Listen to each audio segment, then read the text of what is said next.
We are going to start. Thank you, everyone, for joining us this morning. As we enter the fall season, I will say New York City is alive. If you can feel the energy and if you're happy to be here this morning, please clap your hands. Come on, can I get a better round of applause for New York City? Let's hear it. So before we start this morning, this is our first Power Breakfast of the season. We're really excited. I'm going to enlist you all to help me out this morning. I'd love for you all to help me wish our chairman, Stephen Rubenstein, a happy birthday. Today is his birthday. Stephen, happy birthday. All right. So the city is back. I must admit, I did love the days when I can walk from Penn Station to my office without dodging tourists and dodging others going to work. However, I will say the vitality of the city over these last few months have really been exciting. If you've been around during the summer, tourists are back, workers are back, people are going out to restaurants. And it's really an exciting time. It feels like the city is finally coming back. And making sure New York City continues to be that place that everyone loves to come to live, to work, to thrive, is really core to ABNY's mission. This excitement that I'm talking about is vital to how we carry out our mission. We enjoy our role as a convener, as an actor, really here to mobilize and activate the public and private sector so that we can really address the issue of the day, the issues of the city. And as I look around the city over the past few weeks, I've noticed how New York's workforce really keeps the city moving. Our mission really is to work with all of you to make investments in industry, right? We want to make sure that industry is thriving and that industry continues to come and we have emerging sectors. It's our mission to make sure that the communities of New York City, and there are thousands of them that are very different, have the resources that they need to grow and thrive. But more importantly, it's our mission to invest in people and the workforce of this city. And as we know, talent is one of New York's most important resources and what makes our city great, right? Talent has always been the city's most important asset. So as we kick off this Education Power Breakfast series this morning, our guest speaker runs the city's largest talent pipeline, and it's important. With more than 250,000 degree-seeking students, Cuny has been, for many decades, but especially under the leadership of this chancellor, been our biggest booster of our region's skilled-based talent pipeline and our economic development resource. The City University of New York has long been recognized as one of the most diverse universities in the nation, and its diversity isn't limited to its student population. CUNY's staff, their researchers, the faculty, is just as diverse and preparing the next generation of critical thinkers for our city who will be addressing the most important social and economic issues of our time.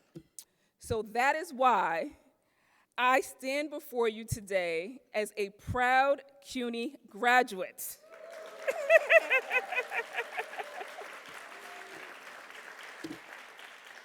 So with that, I'd like to introduce the birthday man. Stephen?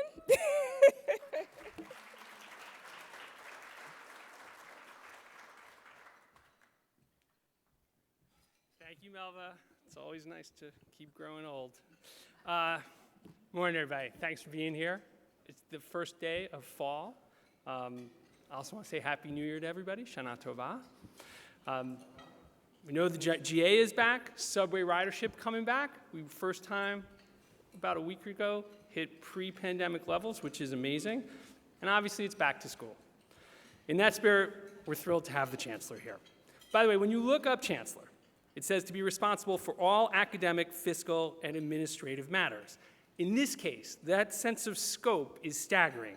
240,000 students in 11 four-year colleges, 7 community colleges, and 7 professional and special schools. Cuny is the largest urban public university system in the United States. So, Fela, let me start by saying, thanks for fitting us in. But as we reach this moment of back to school, this moment can also only really be described as complicated. It's one of the reasons we're able to be optimistic in times like this is because of Cuny and the amazing education it provides. For generations, Cuny has been an inexhaustible source of great pride for us, not just with Melva as a graduate, but let's run through some others. Justice Kagan, Mayors Ed Koch and Eric Adams, trailblazing politicians like Bella Abzug, cabinet secretaries like Colin Powell, actors and artists like Lin-Manuel Miranda and Ruby Dee, and somebody worth mentioning right now, Jonas Salk. Cuny is obviously and also a powerful engine of our middle class and a real bedrock to success educating a diverse student body that is truly representative of our city. That dynamo is just as strong today thanks in no small part to our Chancellor and to a really good friend of ABNY and our board member, Félix Matos Rodríguez. Before we talk about all Felo has done in steering Cuny, especially through this moment, I just want to take a moment to express our solidarity here at ABNY for the Puerto Rican community, filled with so many amazing New Yorkers like Felo who are critical to the fabric of our city, who we also celebrate as part of Hispanic Heritage Month. 5 years ago this week, we came together as a community to support the island after the devastation of Hurricane Maria, and I know that people in this room are stepping up in both big ways and small to get relief where it's needed following Hurricane Fiona. You can count on New Yorkers to be there for our brothers and sisters in Puerto Rico.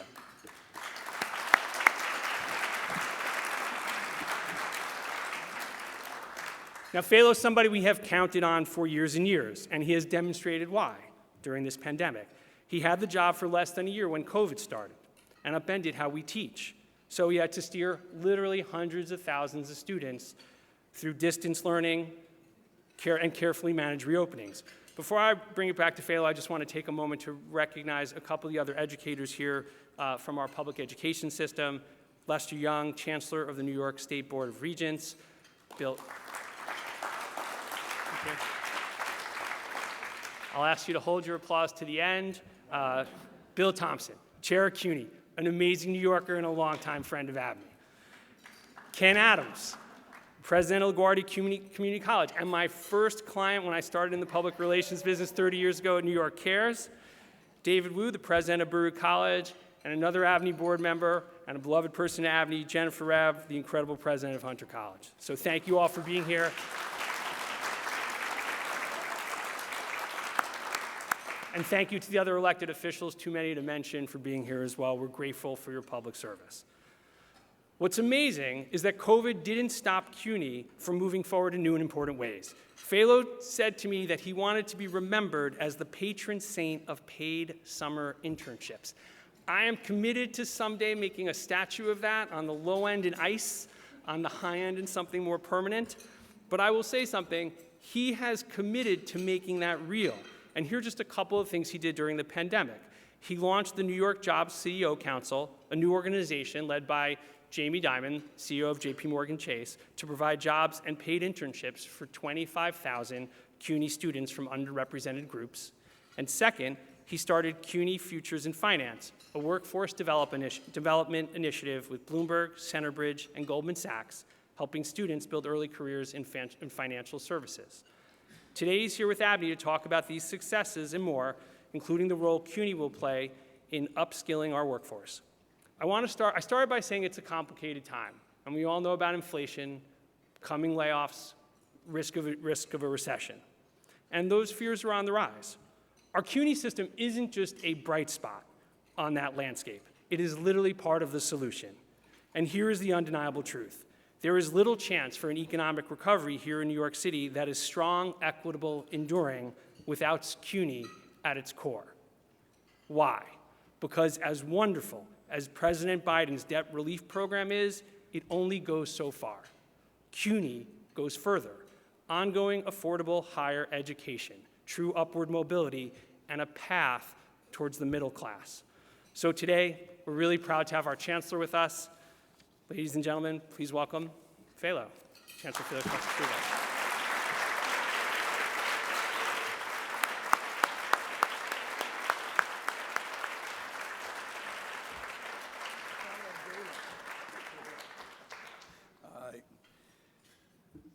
Thank you so much, Stephen, for that a great introduction, and so great to be here with the ABNY family. I join you and thank you for your remarks regarding the situation in Puerto Rico. I think that we also want to remember our friends in the Dominican Republic, the other part where Fiona also we want to make sure that we are supportive of the efforts there also. So I am so delighted, buenos dias, to be with all of you here today.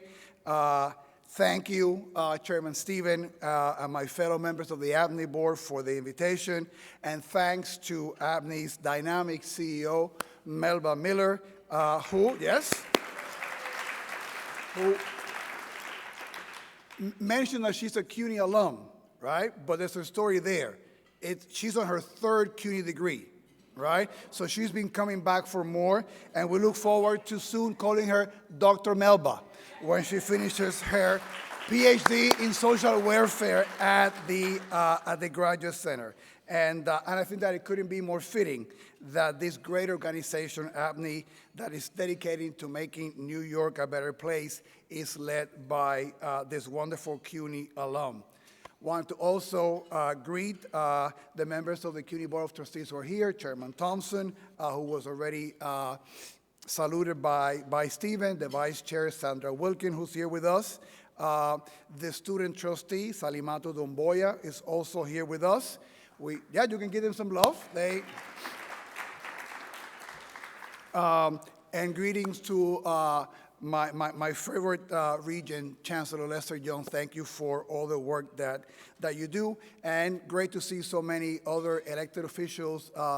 Many of you are also CUNY alums, so thank you for being here with us, and thank you for the support that you give our university throughout the year. I've been looking forward to this morning because it's an opportunity to talk with you about CUNY and its place in the city at such a transformative time. Of course, I feel like I got some home field advantage here because ABNY and CUNY are connected and aligned in so many ways. For decades, ABNY and CUNY have shared a mission of making New York City a better place, and our partnership has never been more important than it is now as we pull together on the road to recovery from the pandemic. New York's recovery must be equitable. It has to lift all New Yorkers, particularly communities of color and residents who were underrepresented in careers long before the pandemic. No other institution is better positioned to lift up New Yorkers than CUNY. I mentioned Melba's background, but I imagine that most of us in this room have some connection to CUNY. In fact, I'm curious, and I'm going to do a little bit of an exercise here. I'm going to ask for a show of hands to see how many of you either attended a CUNY school, have a family member who attended a CUNY school, have been a CUNY student, or have worked at CUNY. So will you please raise your hand if you fit that?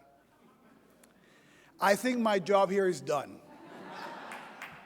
Right? What a great illustration of CUNY's footprint all throughout the city. The story of the City University of New York began 175 years ago with a school called the Free Academy. It was created to educate and provide access, equity, and opportunity to people and families of modest backgrounds. The Free Academy became City College, and in the century that followed, Hunter, Queens, Brooklyn, and 3 community colleges opened their doors. In the volatile 1960s, city and state leaders recognized that expanding affordable public higher education was critical to transforming and rescuing New York City. Those early schools unified under the City University of New York banner to expand access to underserved populations. Through decades and generations, Cuny has shaped and transformed the city's professional and middle class. We are also one of the city's most important resources of research and creativity. I could do an entire ABNY breakfast on the research generated by our faculty that improve the quality of life of New Yorkers on a daily basis. Maybe you'll invite me again for that, all right?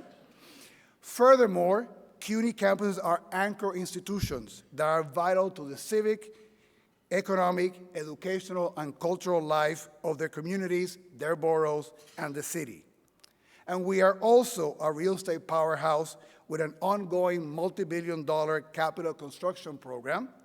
And thanks to Governor Hochul and state lawmakers, we now have an additional $1 billion in capital funds to spend on new buildings and critical maintenance. You can clap, yes. 60 years after the creation of our unified system, we are again at a pivotal moment in the university's history, and it comes at a critical time for the city.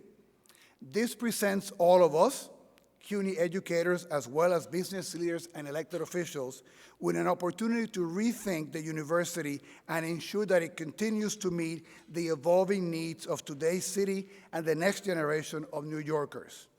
Our commitment to you is to transform CUNY into the higher education system our city needs today and in the decades ahead. Today, you're going to hear about all the ways that CUNY is transforming itself to be the entity that helps lift New York City as we come out of the pandemic.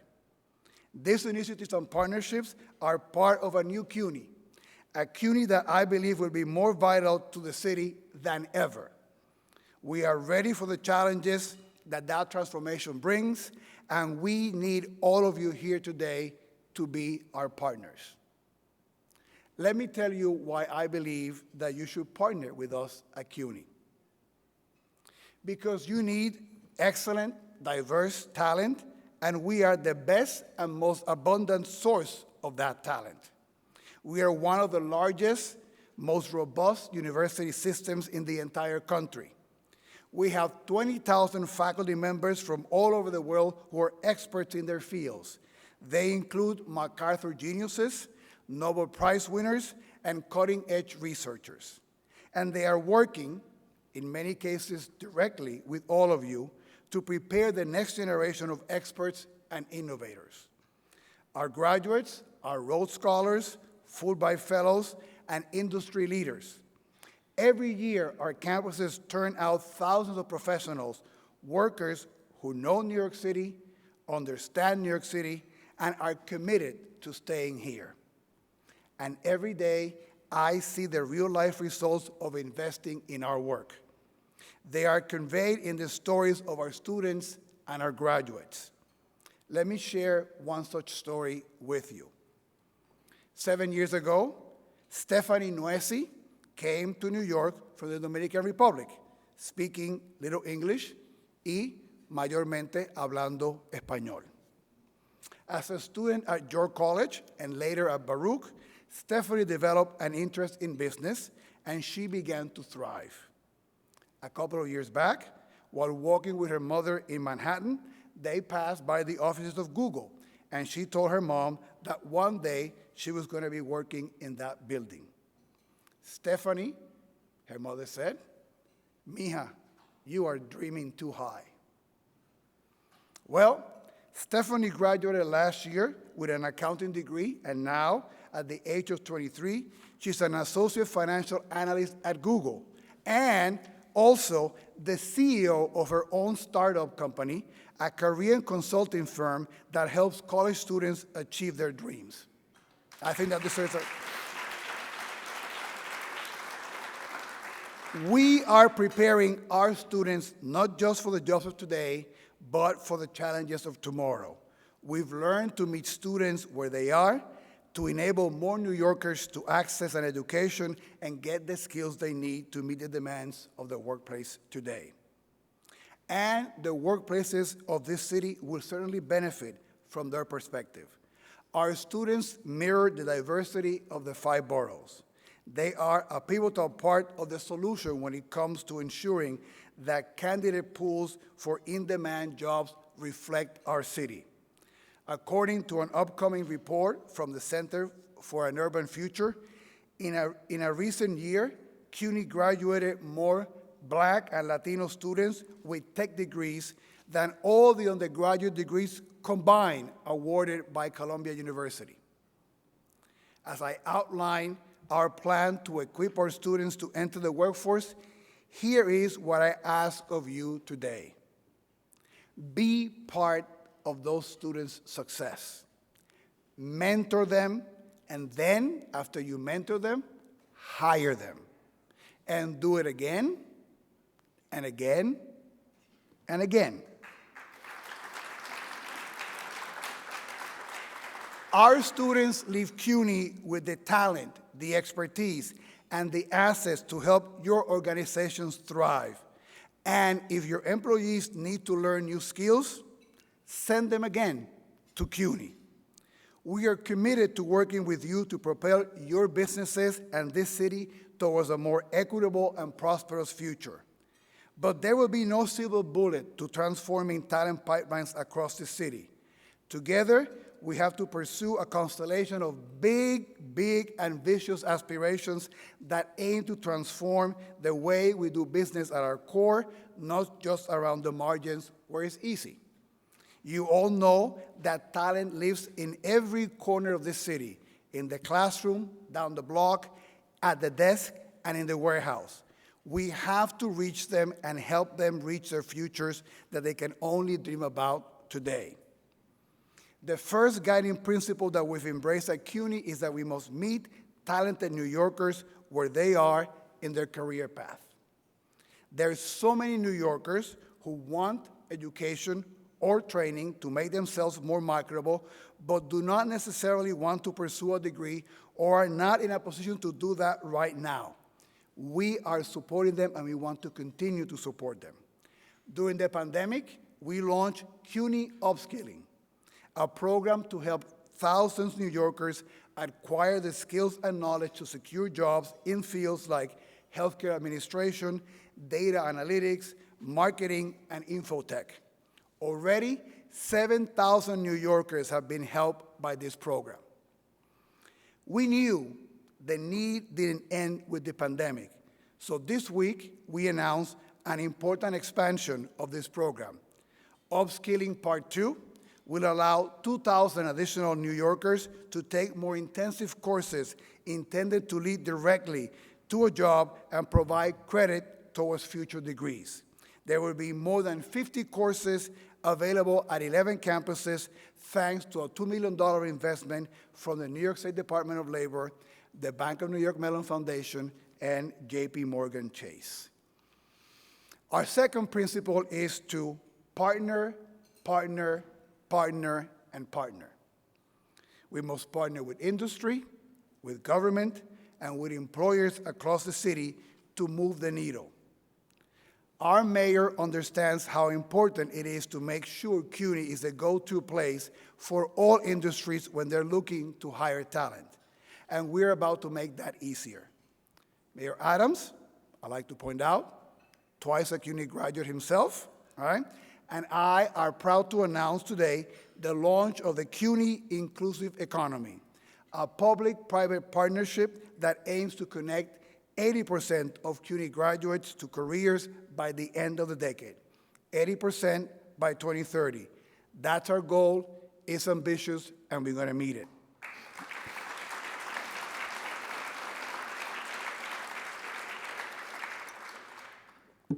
We have already secured $60 million in commitments from the city and private partners. We have amazing partners, including Cognizant, Amazon, the Carina Endowment Fund, Robin Hood, and CD&R Foundation. And we have a clear roadmap that builds on our previous success. The inclusive economy is not just starting from scratch. It builds on proven models for connecting students to in-demand careers. We are expanding the capacity of our campuses to grow and sustain talent pipelines with employers across multiple industries, with a particular focus on the fast-growing fields of tech, healthcare, and green jobs. To further prepare students for the many opportunities that are going to be generated, we also plan to connect far more of our students to paid internships, including community college students. So some of you know that this is a passion of mine, and this is why. It's very simple. We have found out from our tech students who participate in internships, they're 3 times more likely to secure a job upon graduation, all right? And we've also seen how important paid internships are. They put money in our students' pockets, and they help them accumulate invaluable experience and social capital and networks. Through university-wide programs alone, we have connected more than 6,000 students to paid internships over the past 18 months. We're excited to grow this number as more companies enter the fold, and I hope that many of you today will join us in that endeavor. An example, Centerbridge, a leading investment firm, took Cuny summer interns this year because they realized that it is the best way to build diversity and change the nature of their workforce. But it is not just diversity that we offer. The quality of our hardworking students has long been admired in the workplace. Journalist Soledad O'Brien, who regularly fills her pool of company with interns from Cuny, has publicly called our interns simply amazing. All right? And that opportunity is ready for all of you to take advantage for. Cuny has partnered with organizations and agencies to create opportunities for students to gain paid experiences in real estate, healthcare, and even, thanks to a program that I developed with the New York Yankees, sorry for the Mets fans here in the audience, while I was president of Ostos in the Bronx, a program in professional sports management. I am also particularly proud of our Cuny Cultural Corps, a pipeline program that was developed to train students for jobs in the city's robust arts sector. This great program, which expanded last year thanks to a $2 million gift from the Mellon Foundation, has placed more than 800 students in internships that help them lay foundations for fulfilling careers in arts and in arts administration. Our third guiding principle, look to the future. Let's not only meet the needs of today, let's anticipate where those needs will be in 3, 5, and 10 years down the road. Earlier this week, we also announced a nearly $4 million investment in partnership with the New York City Economic Development Corporation that would allow Cuny to expand green technology workforce development programs in 6 colleges across New York City. The new programs will train students the new programs will train hundreds of students each year for careers in the development of electric cars, offshore wind and solar, and the growth industries that come under the umbrella of renewable energy. This investment not only helps us battle climate change, it equips people of all backgrounds to compete for jobs in a critical growing sector that is sorely lacking diversity. Cuny is also uniquely positioned to help New Yorkers from underrepresented populations prepare for technology careers. In fact, we graduate more than 9,000 students annually with STEM degrees, including 4,000 students with just plain technology degrees. Sadly, these students are not always ending up in your offices. One of the reasons is because they lack the connections or internship experience that help many of them get a foot on the door in your companies. The other is that, and I'll be the first one to admit this, it hasn't always been easy to work with a big institution like Cuny. We want to change that, and we will change that. We know that with 25 campuses, sometimes employers need a central point of contact. That's why I recently formed the Office of Career and Industry Partnerships, led by Lauren Anderson, who's here today. Lauren, please raise your hand over there.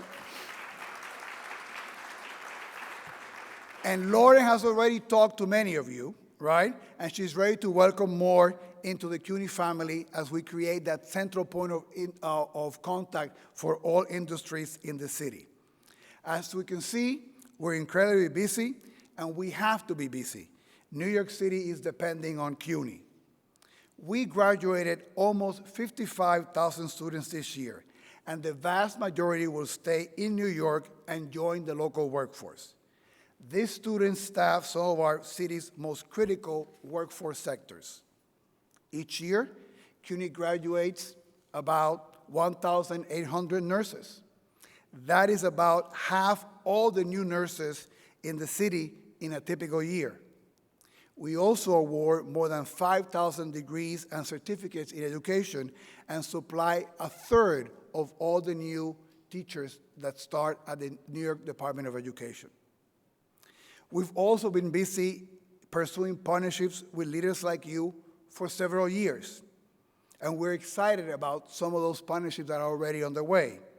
In the summer of 2020, with the city at the height of the shutdown, we began a partnership, and Stephen alluded to that, with the New York Jobs CEO Council, a new organization led by JP Morgan CEO Jamie Dimon, and a great friend of Cuny, and the heads of 28 of the largest employers in the New York City area. Already, that partnership has 1,300 students have earned credentials co-designed by industry in 10 in-demand fields like data analytics and cybersecurity.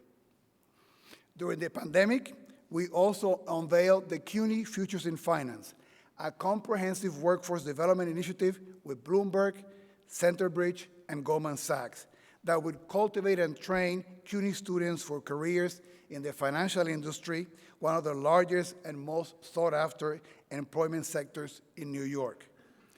Earlier this month, Cuny's Future in Finance held a recruiting event at Bloomberg with 15 leading finance employers and students.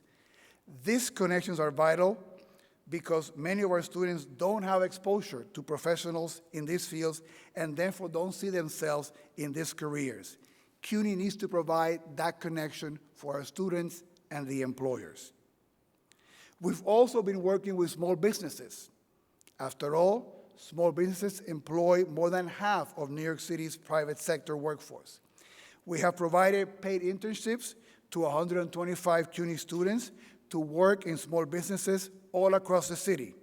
We have plans to expand these efforts in future months, and our efforts are important to help small businesses recover from the pandemic. We're also talking to the city's Small Business Administration to help them support MWBEs, an important sector of our economy too. To expand the access to a Cuny education even further at this critical time in the city's history, we're working to draw back thousands of former students with the help of an exciting new initiative driven by the City Council Speaker Adams, another Cuny graduate, by the way, Cuny Reconnect, which Speaker Adams announced at an ABNY breakfast several months ago. This program will target 700,000 working adults in New York who have earned college credits at Cuny or someplace else, but never finished their degree. Through this program, we are reaching out to engage these former students and re-enroll them at Cuny. Governor Hochul's new investment in TAP funding for part-time students would also significantly help us bring back as many as 37,000 students from low-income New Yorkers to come back to Cuny who cannot do it in many times because they have family obligations or they provide a barrier to their work and returning to Cuny. With this support, we'll be able to bring them back and help them get the credentials they need, complete the degree, and go get even better jobs. We have many of these win-win partnerships in the pipeline, but we want to do much more. To you, my message here today is pretty simple. Pretty simple.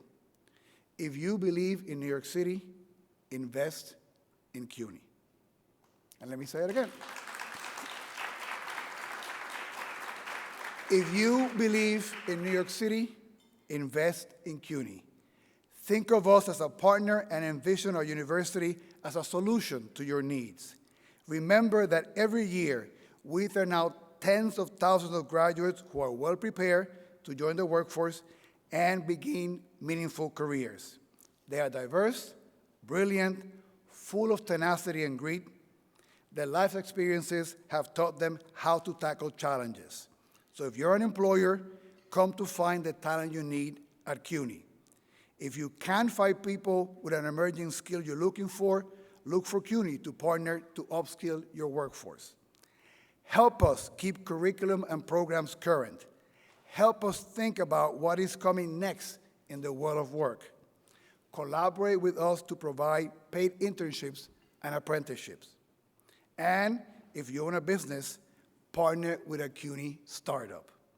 And if you're a Cuny alum, there's always plenty of ways to lift up people that are back in the places where you were on campus. Interview our students for jobs. Help them find the success that you have achieved.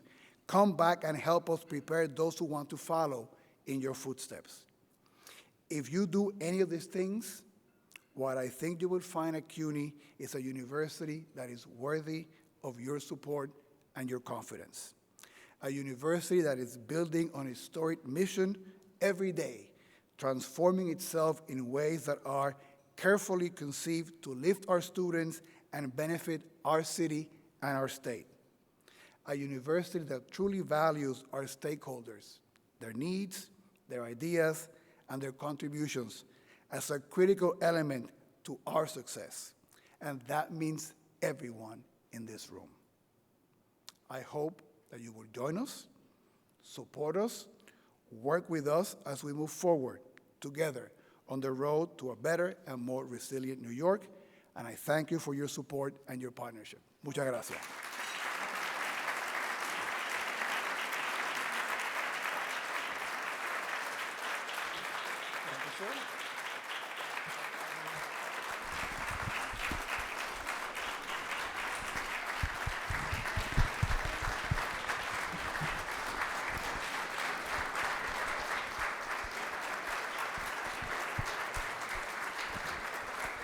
All right, thank you. We have a few minutes for questions for the Chancellor.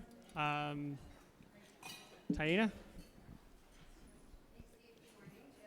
Good morning, Taina. You have a microphone right behind you. Hi, thank you, everyone. Is this working? Hello? Good morning. Good morning. A few years ago, in the wake of Hurricane Maria, Cuny and SUNY did a partnership sending 500 Cuny and SUNY students down to the island to help post-recovery. I'm curious if you are committed to ensuring that that program continues and hopefully expands post-Hurricane Fiona. So thank you for that question. You are referring to the Cuny Service Corps, which actually was created originally as a response to Hurricane Sandy. It was a program created to connect Cuny students to do paid internships, right, and help some of the nonprofits that were helping in the rebuilding of New York. So we used that model to be able to send students down to Puerto Rico after Hurricane Maria. We are part of the efforts from both the state and the city to see what kinds of needs are there in Puerto Rico. I was actually 2 nights ago in an event for some of the nonprofits who are doing work para la naturaleza with many of the environmental and some of the other organizations. So we're doing a lay of the land to see what the needs are, and we'll be committed, and we told this to both the governor's office and the mayor's office to help in any way that is possible, right? It might be that sending students is something that is needed at some point down the line. It might be, for example, one of the main things, as I hear feedback from Puerto Rico, is the severe losses in agriculture due to flooding. So there might be expertise that we have both at Cuny and in terms of agricultural expertise to be able to help out in Puerto Rico. So we are here to help. We made that known to the state and the city. If it is with a program that sends students. We'll do that. Sometimes that presents logistical challenges, and we want to make sure that we don't overload partners in Puerto Rico that might be dealing with housing issues and electricity issues and things like that. We want to be sensitive to what they need, but we are in a constant line of communication. And also, I mentioned that we need to do the same, also thinking about whatever damage and destruction Fiona also caused in the Dominican Republic, right, who took a much more direct hit than Puerto Rico did in Fiona. So, and I was there with a lot of those students. I was on a roof helping to clean up. I was actually with Monica helping to build a roof in the mountains of Puerto Rico. My wife thought it was somebody he'd never seen before because I'd never been up in the roof of our house. But delighted and committed to do whatever we need to help Puerto Rico now and the DR moving forward. Thank you for the question, Taina. Thank you. Any others? Matthew? Morning, Chancellor. Thank you. Matthew Washington with Phipps Houses. I'm not a CUNY alum, but my mother is a Hunter graduate, and thank you, Jennifer, keeping the legacy going. Although I did not follow her to Hunter, I did go to an institution whose colors were purple and gold, so there's some legacy there. Appreciate all the work that you've been doing, and as you talk about investing in CUNY is investing in New York, I truly believe that as a lifelong New Yorker. And you know, the upskilling program that you talked about and put further investment in sounds really amazing. I was reading a story of a graduate, I think he was in IT, Yep. who went back and took some courses, and that was inspiring and encouraging. I'm curious with the upskilling program and the partnerships that you talk about, what are the opportunities to build more upskilling tracks to identify where those needs are and develop those direct pipelines, but also help those who need an extra push or need an additional skill so they can move that forward? Well, thank you for your question, and to those who are not CUNY alum, you still have time, right? There might be some upskilling you want to do yourself, right? And as a board member of Phipps, I'm all in favor of our talent improving themselves. Listen, like I said, the first principle, as I mentioned, is to meet the students where they are. And that's going to mean helping New Yorkers with this model of upskilling, which is open to individuals who are not necessarily CUNY students. I always believe that if you do a good job in that realm, whenever that person needs additional education, training, skilling, they're going to come back to us because they were happy with the training that they received. So it's a way also to make sure that that pipeline continues of individuals who will probably need additional training and education moving forward. I think there's also a role to be done with many of our nonprofits who are very much in the ground working with different sectors of the population. They work with many that then become our students. So I think there's work to be done in connecting some of those career pipelines with the nonprofit sector to be even more nimble and efficient in doing that line of work. And this is ongoing work because, as we know, technology changes constantly. The requirements for jobs require constantly. And so we need to keep going back to employees, and that's why we wanted to create this central point for all employers to be able to come engage CUNY so that we can have our ears on the ground, listening to what's needed, adapt existing programs that we might have, expand programs that might be, excellent and might not have, there might be more demand for them that we're meeting. So that kind of interaction, I think, is indispensable. Part of the upskilling mentality is that we want to do things that are somewhat shorter. I think that's something in general at higher ed we need to sort of be more nimble. We have this traditional, semesters and things that have been set in time that I think we need to begin to tweak a little bit to be able to meet students where they are. But that's our commitment. And the response to the upskilling was, and the upskilling we did in part because we were concerned at the beginning of the pandemic of students who might be graduating and going into a really, really messed up labor market, right? Because a lot of the jobs back then were gone. And we wanted to give them a bit more flexibility for them to do different things. We learned about the great demand, and we're lucky to have the combination, in this case, the state dollars and the philanthropic partners to do more, and we want to continue to do more in that model. So thank you for your question. Chancellor, I was hoping to ask a question on a slightly Yes. different subject. An unusual phone call I got last year. Melva is in Israel. She's there with you. I didn't see that coming. But seriously, can you talk a bit about anti-Semitism on campus and what CUNY's doing to fight it? Yeah.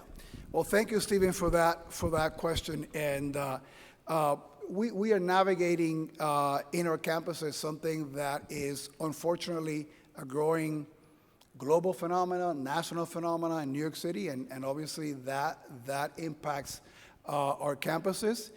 It's something that we take incredibly seriously, and for me, it's even a personal matter to make sure that, in this case, Jewish students feel safe in our campuses, and many of our campuses have been spaces of thriving Jewish life for many, many students, and we want that for students of all races and ethnicities and religions, but we're very committed to this issue at CUNY. You do that in two ways. One, and particularly for an educational institution, you try to be proactive. You try to create the structures, the programs, the conditions so that there be either no anti-Semitism or less anti-Semitism. And we've been investing in those things at CUNY. I did it when I was president at Queens College. And actually, some of the lessons learned at Queens, I brought in when I was chancellor. My first ask to the city council, and this was before there was an uptick in some of the cases of anti-Semitism, was to get $500,000 to replicate the work that a center at Queens that came out of the Center for Jewish Studies was developed to work with difficult conversations and sensitivity to anti-Semitism and things like that. So it was one of the first things that I did when I became chancellor, and we've kept asking for that funding from the city council to replicate the work of CERU all across the system. So that bridge building that was done there can continue. We just announced a partnership, I'm very proud, with Hillel International. 7 of our campuses are going to be part of our Campus Climate Initiative. It's a national program that Hillel has. In this last cohort, they announced 12 campuses. 7 are CUNY campuses, and that is going to be a program that's going to have administrators, staff, particularly individuals who are working in student affairs, to be going deep into campus climate, working with the students. The Hillels in our campus have been great spaces, right, for support for our Jewish students. So we're very excited about that partnership and what we learn from those conversations, from the other campuses across the nation that are facing those issues, and we can create the programming that, again, gets at the root of the issue, prevents the issue from happening, or when things happen, that people know that this is unacceptable. I've been very vocal about that in the instances where we've had situations that affect our communities. From, again, my time at Queens, being part of vigils, when they had that shooting in the synagogue in Pittsburgh, to things here as I've been chancellor. I've been very vocal about our denouncing BDS when that has come up in some of the campuses. Actually, that message of boycotting Israeli institutions, universities. I mean, one of the things why I wanted to go to Israel and go in partnership with JCRC was to send a very, very concrete message, right? That is inconsistent with the values of our university, that will continue to be engaged. And as a result of that trip, we have partnerships with Hebrew University, Tel Aviv University, and several other campuses that came from that direct contact. So we wanted to send a very direct message about our disagreement with that movement. So we've been vocal. when things occur. We've been active in trying to prevent things from happening, which is what you would expect from an educational institution. We will continue to do more. I'm going to have a proposal of some of the funding that we received from the state to be destined to give additional money to the campuses to create additional program, DEI training and things of that nature that addresses anti-Semitism. We're going to create also a mechanism to make it easier to report some of those cases. I heard feedback from the students on the campus that at times they didn't quite know where to go to navigate that. So we have all hands on decks. I am proud that I have a team. Our campus presidents are also very vocal in their support for our Jewish students and faculty and staff members. So we're all hands on deck in fighting this issue, and we look forward also to additional feedback and ideas of what we could do more. So thank you for your question. Thank you. We have time for one more question. Okay. Right there. Hi, good morning. Good morning. Thank you, Chancellor. My name is Nariman Haikel. I represent iMentor in New York City. Yes, we have recently started the Alice Griffin Scholarship on a couple of CUNY campuses, and we're really excited to continue the partnership. So iMentor, as many of you know, is an organization, a mentoring organization that supports student college access, persistence, and ultimate success. And we work with over 4,000 students in New York City and are proud to have over 20,000 mentor and mentee alumni. So you mentioned the idea of mentorship. And not all of us, not everybody can be an educator. Not everybody has the dollars to support young people, but every single one of us can be a mentor to a young person. So I'd love to hear more about your vision for mentoring and how that fits within CUNY's future. And just what you think. Well, thank you for your question. And why don't we give a shout out? iMentor is a great organization. Thank you for the work that you do with us and that you also do in the public schools, because remember, 60% of those students end up going to CUNY. So that investment and that work that you do, in a way, allows them to transition easily to come to CUNY. We have taken some of the ideas around mentorship and include them in some of the programs that we have with the Department of Education, just to stay on that lane. And we are deepening our relationship with the DOE. If in this theme of the pathway to careers, which is one of the things that both the mayor and Chancellor Banks have been stressing and putting additional resources there, our team at CUNY is connected with the team of the DOE who's creating that pipeline, so we can create something that is more K-16, right? And I'm very proud of that work and putting our systems to be more supportive in that timeline. I think that mentoring, one of the things, we're having a retreat last week with all the presidents, and we're talking about this, the strategic plan and moving forward with CUNY. And one of the things that we're talking about is moving forward, how do we create a system in which our campuses different from each other, right? That they bring a different flavor. They do that now by location, by programs that they might offer. But one of the things we're discussing were student support items like mentorship, right? That maybe a badge of distinction in a campus is that it's the campus that takes mentorship at scale, right? And it's part of the student experience and part of the student support. I think one of the things that we need to do at CUNY moving forward, and I think at times being mostly a community school has not made us focus as much in the student experience side, but now it's something that we are very committed to, and the presidents are too. And in many campuses, I've seen models of different kinds of mentorship being applied.